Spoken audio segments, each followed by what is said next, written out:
Hello viewers, আসসালামু আলাইকুম। আশা করি আপনারা সবাই ভালো আছেন। আমি আরজু রবি আছি আপনাদের সাথে।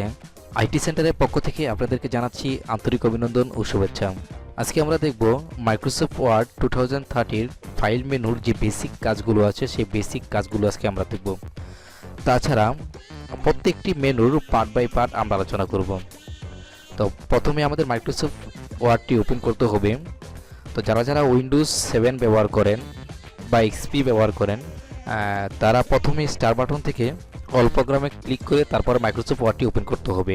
আমি যেহেতু উইন্ডোজ 8.1 ব্যবহার করি সেহেতু যারা উইন্ডোজ 8.1 ব্যবহার করেন তারা আমাকে ফলো করতে থাকুন।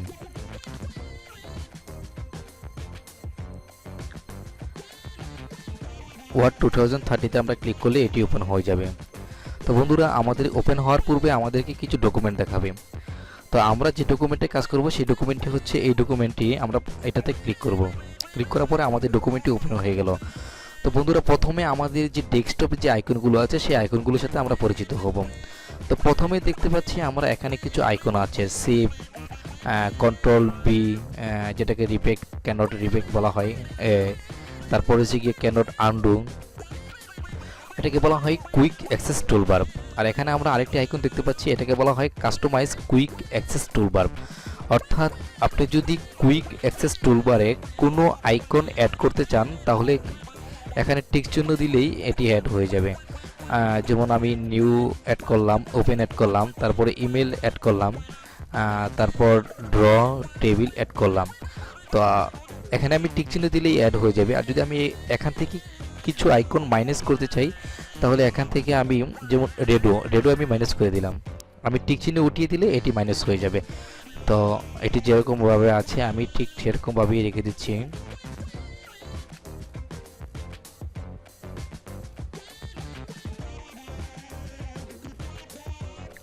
তো বন্ধুরা, এখানে দেখছি আমরা ডকুমেন্ট ওয়ান ওয়ার্ড, অর্থাৎ এটিকে বলা হয় টাইটেল বার। আপনি যদি এই ডকুমেন্টটাকে সেভ দিয়ে ফেলেন তাহলে দেখবেন যে এই টাইটেল বারটি চেঞ্জ হয়ে গেছে। অর্থাৎ যে নামে আপনি ডকুমেন্টটি সেভ দিবেন টাইটেল বারে সেই নামটি শো করবে। তাছাড়া হোম, ইনসার্ট, ডিজাইন, লেআউট যে মেনুগুলো আছে সেটিকে বলা হয় মেনু বার। তাছাড়া এখানে যে আমরা বারটি দেখছি সেটি হচ্ছে কি আপনার হরিজন্টাল স্ক্রল বার বলা হয় এটিকে। এটি দ্বারা আমরা পেজের উপর নিচে যেতে পারি। তাছাড়া এখানে যে আমরা দেখতে পাচ্ছি এটাকে বলা হয় জুম স্ট্যাটাস। এটি দ্বারা আমরা একটি ডকুমেন্টের যে পেজটি আছে সেই পেজটি আমরা জুম ইন জুম আউট দুটোই করতে পারি। তো আমি এখানে 100 রেখে দিব। আমার যদি দেখা যাচ্ছে যে আমি একটি ছোটো ফন্টে কাজ করব, ফন্ট সাইজ 8 বা 7 বা 9, তাহলে এটিকে আমরা জুমটা বাড়িয়ে দিতে পারি। তো জুম বাড়ানোর পরে এখানে যে বারটি আসবে সেটির নাম হচ্ছে গিয়ে আপনার ভার্টিক্যাল স্ক্রল বার। তো আমি জুম 100 করে দিচ্ছি। এখানে যে আইকনগুলো আছে web layout, print layout, read mode, web লেআউটে আপনি কাজ করতে পারবেন, প্রিন্ট লেআউটে আপনি কাজ করতে পারবেন এবং রেড মোডে আপনি কাজ করতে পারবেন। তো আমরা যেহেতু প্রিন্ট লেআউটে কাজ করি, আমরা এখন প্রিন্ট লেআউটে কাজ করব। তো বন্ধুরা, এখানে আমরা দেখতে পাচ্ছি পেজ 1 of 1, এটি হচ্ছে গিয়ে আমাদের ডকুমেন্ট ইনফরমেশন বা স্ট্যাটাস বার।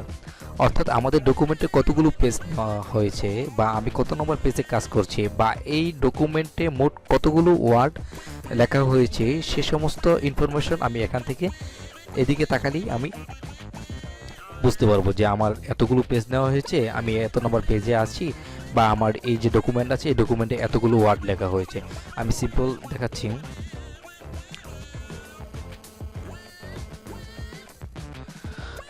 যেমন আমি এটি আগে থেকেই করে রেখেছিলাম। তো এখানে পেজ 2 of 7, অর্থাৎ আমার এখানে এই ডকুমেন্টে 7টি পেজ নেওয়া আছে। আমি এখন 3 নম্বর পেজে আমি আছি।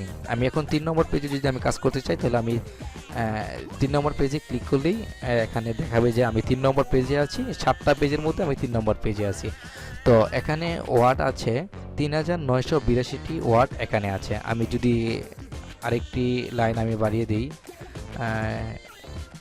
দেখা যাচ্ছে আমি যে নিচের লাইন থেকে কপি করে আমি এটি আরেকটি লাইন বাড়িয়ে দিলাম, তাহলে দেখা যাচ্ছে যে 4004টি ওয়ার্ড। অর্থাৎ মূলত এখানে আমি তাকালেই বুঝতে পারবো যে আমার এখানে এতগুলো ওয়ার্ড লেখা হয়েছে, আমি এত নাম্বার পেজে আছি, আমার টোটাল এতগুলো পেজ এখানে আছে। তো আমরা চলে যাচ্ছি বন্ধুরা আমাদের ফাইল মেনুতে। তো ফাইল মেনুতে এখানে আছে info, new, open, save, save age, print, share, export, close. অর্থাৎ আমরা একটি ডকুমেন্টকে কিভাবে সেভ করব এবং কিভাবে নতুন একটি ডকুমেন্ট নিব এবং কিভাবে পূর্বের একটি ডকুমেন্ট, সেভ করা ডকুমেন্ট আমি ওপেন করব এবং নতুন একটি ডকুমেন্ট কিভাবে সেভ করব এবং এই কি ডকুমেন্টকে অন্য একটি নামে সেভ করব, কিভাবে ইমেলের মাধ্যমে শেয়ার করব, আর এই ডকুমেন্টটাকে আমি পিডিএফ সফটওয়্যার ছাড়াই কিভাবে এটি পিডিএফ আকারে আমি তৈরি করব এবং এই ডকুমেন্ট থেকে কিভাবে আমি ক্লোজ হয়ে বের হয়ে যাব, এই সবগুলোই থাকে ফাইল মেনুর ভিতরে। তো আমি এক এক করে আলোচনা করছি। তো এখানে আমাদের আছে ইনফো মেনু। ইনফোতে আমাদের যে ফাইলটি আছে, যেমন এটি itCenter নামে সেভ আছে, আমাদের এই ফাইলটি শো করছে। তো আমি যদি চাই যে না আমার এই যে ডকুমেন্টটি আছে এই ডকুমেন্টটি আমার পার্সোনাল থাকবে, এই ডকুমেন্টে অন্য কেউ ঢুকতে পারবে না, তাহলে আমি এই ডকুমেন্টটাকে একটি পাসওয়ার্ড দিয়ে আমি লক করে রাখতে পারি। তো সেজন্য আমাকে এটাকে লক করতে পারবো, এটি আমরা ইনপুট সাহায্যে পারবো। তো আমি সেভ করলাম, পাসওয়ার্ড দিলাম, পাসওয়ার্ড দেওয়ার পরে এটি পুনরায় সেভ দিতে হবে। সেভ দিলাম, সেভ দেওয়ার পরে এটি সেভ হয়ে গেল। তো আমি যদি এই ডকুমেন্টটাকে পুনরায় ওপেন করতে চাই,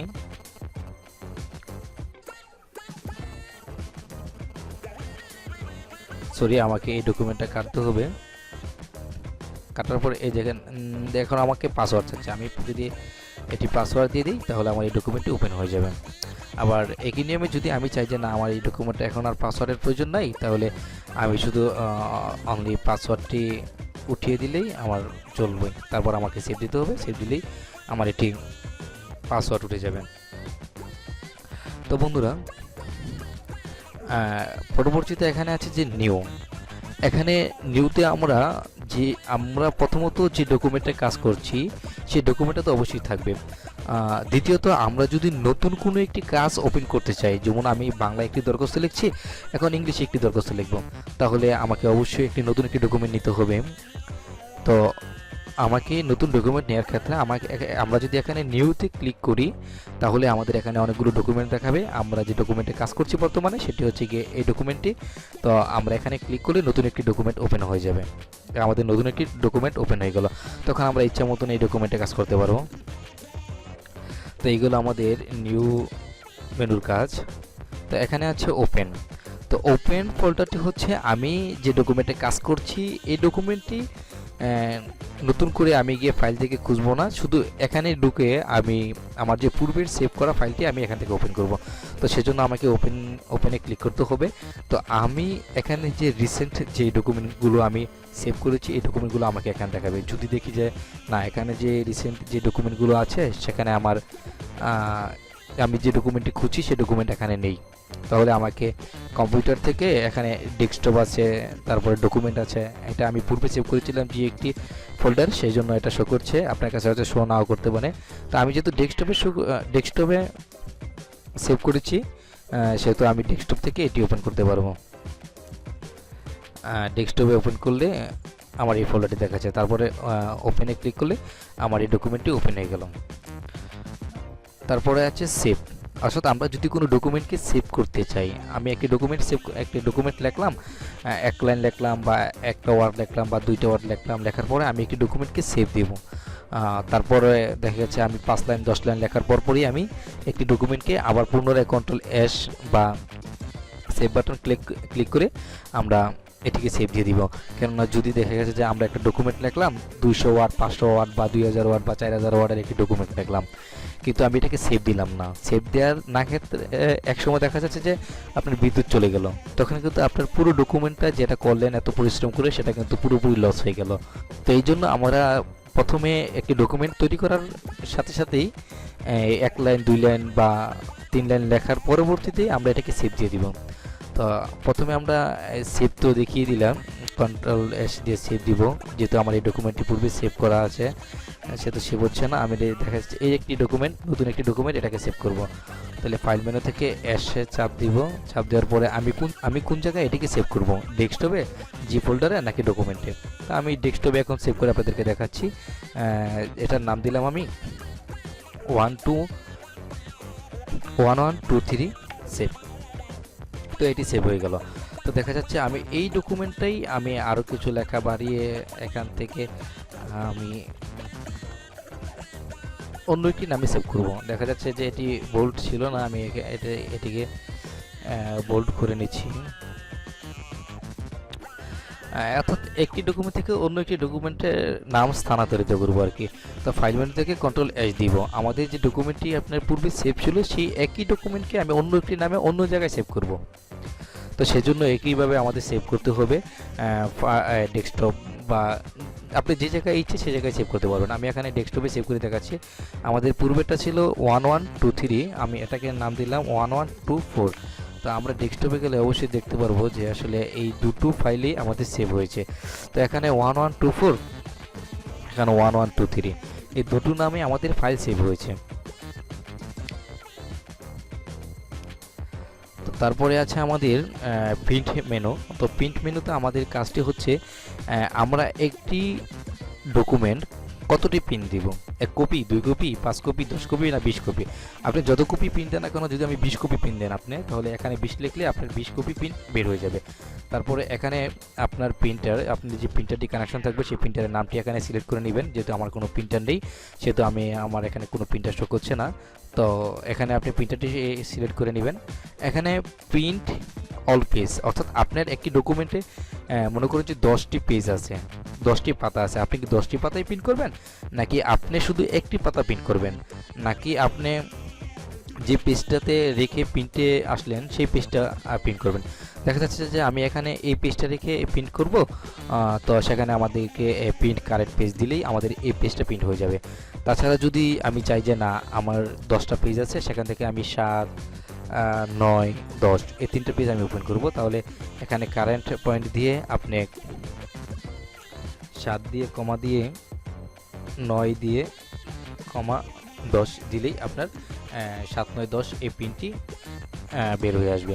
তো এখানে প্রিন্ট ওয়ান সাইডেড, কালেক্টেড এগুলো মূলত আমাদের প্রয়োজন হয় না। আপনি ইচ্ছে করলে আপনার যদি প্রয়োজন হয় তাহলে আপনি দুটো থেকে একটি যে কোনো একটি সিলেক্ট করে আপনি প্রিন্ট দিবেন। তারপরে এখানে আপনার পেজ কীভাবে প্রিন্টটা বার করবেন, আপনি কি এটিকে ল্যান্ডস্কেপে বার করবেন নাকি পোর্ট্রেটে বার করবেন? তো আপনি যদি ল্যান্ডস্কেপে বার করতে চান তো ল্যান্ডস্কেপে বার করলেন, আর যদি চান যে না আমি পোর্ট্রেটে প্রিন্ট করব তাহলে আপনি পোর্ট্রেটে প্রিন্ট করতে পারবেন। তো এখানে আছে আমাদের পেজ, আপনি কোন পেজে এটিকে বার করবেন, এটিকে লেটার সাইজে বার করবেন নাকি লিগেল সাইজে বার করবেন নাকি A4 সাইজে? যেহেতু আমরা মূলত A4 সাইজে কাজ করি, A4 সাইজে আমাদের প্রিন্ট বের হয়, তাহলে সেহেতু আমি এখানে A4 সাইজে সিলেক্ট করলাম।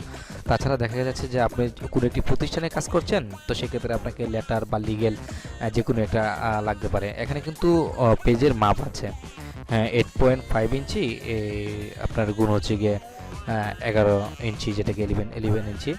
তো এখানে A4 যেটা আছে সেটা হচ্ছে গিয়ে আপনার, এটার মাপ হচ্ছে গিয়ে আপনার 8.27 ইঞ্চি, গুণ হচ্ছে গিয়ে 11.69 ইঞ্চি। তো আমরা যেহেতু A4 এ কাজ করছি, A4 এ আমরা সিলেক্ট করব। তো এখানে হচ্ছে কি আপনার নর্মাল মার্জিন যেটা আছে, এখানে কি আপনি আপনার যে পেজ আউটে যে জায়গাগুলো থাকবে সেটা কি 1 ইঞ্চি বা 1 ইঞ্চি থাকবে নাকি 0.5 ইঞ্চি থাকবে? অর্থাৎ আপনার যতটুকু প্রয়োজন হয় আপনি ততটুকু ব্যবহার করতে পারেন এখানে। তো যেহেতু নর্মাল 1 ইঞ্চি 1 ইঞ্চি আছে, আমি 1 ইঞ্চি 1 ইঞ্চি ক্লিক করলাম। তারপরে 1 পেজ পার সিট, অর্থাৎ আপনি একটি পেজেতে আপনি কয়টি সিট করতে চান, 1টি সিট, 2টি সিট, 4টি সিট নাকি 6টি সিট? আপনি যতটি সিট প্রয়োজন হয় আপনি ঠিক ততটি সিটই আপনি এখান থেকে সিলেক্ট করে নেবেন। তো এখানে আমাদের প্রিন্ট যেটি আছে এটি কমপ্লিট হলে আমরা প্রিন্টে ক্লিক করলেই আমাদের প্রিন্ট বের হয়ে আসবে। যেহেতু আমরা এখানে প্রিন্ট কোনো সিলেক্ট নেই যার কারণে প্রিন্টটি বের হচ্ছে না। তো ফাইল মেনু থেকে শেয়ার হচ্ছে আপনি যে ডকুমেন্টটি তৈরি করলেন সেই ডকুমেন্টটি আপনি কি ইমেল করবেন কিনা, বা আপনার ব্লগ পোস্টে কি আপনি পোস্ট করবেন কিনা, বা আপনি যে অনলাইনে, অর্থাৎ অনলাইনে এটিকে আপলোড করবেন কিনা।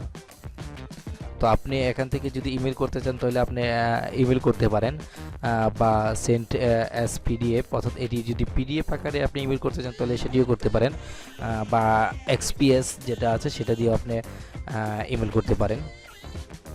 তো ইমেল আপনি করতে চাইলে এখানে সেন্ড অ্যাজ অ্যাসাইনমেন্ট এটি দিয়ে পিন করলে আপনার যে এমএস ওয়ার্ড আছে সেই এমএস ওয়ার্ড আকারে যাবে, আর যদি আপনি পিডিএফ আকারে সেট করতে চান তাহলে পিডিএফ আকারে যাবে।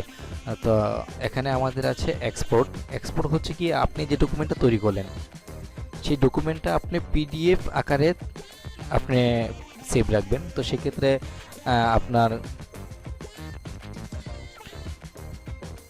ক্রিয়েট পিডিএফ এক্সপিএস ডকুমেন্ট এখানে ক্লিক করার পরে আপনি এটা কোন জায়গায় পিডিএফ আকারে রাখবেন। দেখা যাচ্ছে যে আমি এটা ডেস্কটপে পিডিএফ আকারে রাখলাম, এটার নাম দিলাম 12222 নাম দিয়ে দিলাম, এটা পিডিএফ আকারে হয়ে গেল।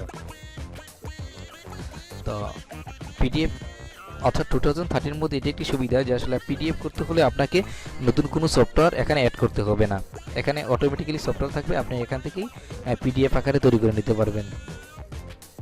তো এখানে আছে আমাদের ক্লোজ। তো ক্লোজ দিলে আমাদের এই ডকুমেন্টটি ক্লোজ হয়ে যাবে। তো ডকুমেন্টটি ক্লোজ করার আগে আমাদের সামনে একটি ডেস্কটপ আসবে, যে এখানে আপনি কি এই যে ডকুমেন্টটা আছে ডকুমেন্টটা কি আপনি সেভ দিবেন নাকি সেভ ছাড়াই আপনি এখান থেকে চলে যাবেন। তো যেহেতু আমার এটা সেভ প্রয়োজন নয় আমি সেভ দিচ্ছি না, আর যদি আপনাদের সেভ প্রয়োজন হয় তো পূর্বেই তো অবশ্যই সেভ দিয়ে রাখবেন। তারপরেও আপনি যদি যে কনফিউজ থাকেন যে আমার ফাইলটা সেভ হয় নাই, তো আপনি সেভ ফাইল দিয়ে আপনি সেভ করে নিতে পারেন। যেহেতু আমার এটা সেভ আছে সেহেতু আমি ডন্ট সেভে দিলাম। তো বন্ধুরা এ হচ্ছে আমাদের আজকের টিউটোরিয়ালটি। যদি টিউটোরিয়ালটি ভালো লেগে থাকে তাহলে লাইক কমেন্ট অবশ্যই শেয়ার করবেন, আর অবশ্যই সাবস্ক্রাইব করে আমাদের সাথে থাকবেন। Good bye, tata.